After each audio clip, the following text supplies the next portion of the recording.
I mean, this comment right here, this was posted on a video. You can find it for yourself. Follow the links. Where some cop was wrestling with a guy and using his elbow on his neck, and the girlfriend's freaking out, and the guy's like, you're on my neck. I can't, whatever. I can't breathe, whatever.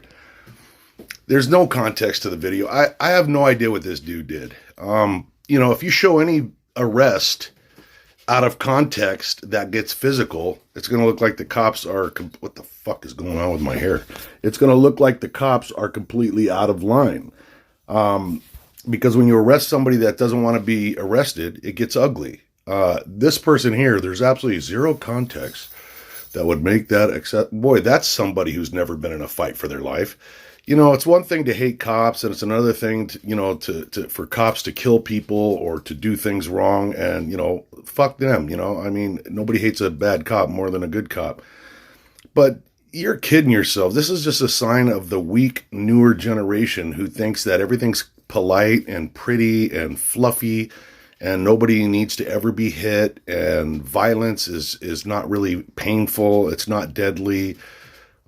I was a cop for many years back in the 80s and 90s in Los Angeles. And, suspects yelling, "Hey man, I got a prosthetic arm," or "I got a heart problem. I've got a heart valve," so that you'll back off, and then they pull a gun out and blow your partner away. Or so. These things happen all the time. So I don't know what this dude did. If the cop's wrong, he's wrong. But the girlfriend standing there screaming and yelling's not helping anything. And back in my day, I'd have tased her too if we had tasers. And if I didn't, I would have arrested her for interfering. You don't know what's going on. And just because a suspect is yelling one thing doesn't mean that it's true. That's not to say that if somebody says, "I can't breathe," that, if you got to look at it, man. If the guy's got his knee on the dude's throat and he can't breathe, then he probably can't breathe.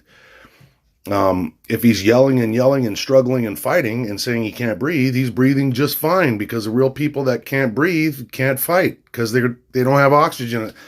The bottom line is this drama is getting out of hand.